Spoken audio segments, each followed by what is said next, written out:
towards dusk, I started getting into a school of pumpkinseeds. Now, pumpkinseed sunfish are similar to bluegills. They have that characteristic pumpkinseed pattern on their side, but they can't open, this is a bluegill, but they can't open their mouths quite as far as the bluegill can. See that bluegill, he had no problem with that 1/4 ounce spoon and big hook and the worm on the end. There it is, 1/4 ounce Leech Flutter Spoon. By the way, I'm not sponsored by Clam or Leech or anybody. I just like some of their products. So anyway, I'm going to show you some pumpkin seeds in a minute, and you'll see the difference.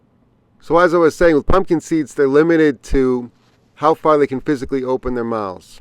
And if you catch one, like this one, he's not hooked very well. He's going to pop off the hook, and that's because his mouth is too small.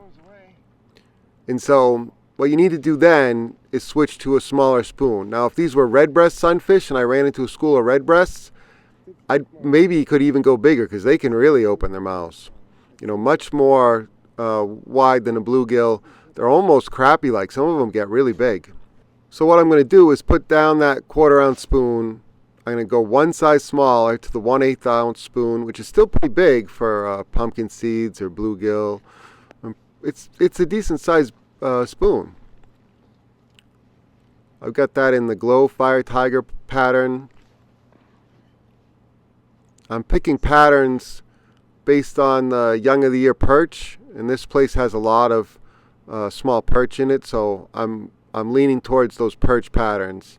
But honestly, on a day like today where the conditions are just about perfect, it just doesn't matter. Anyway, I got fresh bait on that 1/8 ounce flutter spoon, and we're going to see if we can catch a bunch more of these pumpkin seeds. Alright, I got the underwater camera in my left hand and a custom BassKhang rod that I built last winter. I did a video on that. I'll link it in the video description of building that rod.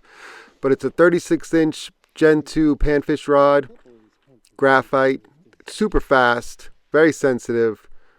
It's almost a little bit too fast for me, so I slow it down by fishing with 4-pound straight mono, and that is the Sufix Ice Magic clear mono. And it just allows me to slow down that rod a little bit, or give the impression that it's a little bit slower. It helps keep the fish pinned a little bit better than if I was fishing braid or braid to leader. It's a great rod, great blank, very sensitive. You can feel everything. You can control the spoon very well. And see, I'm making small little movements there. The rod tip's just moving about an inch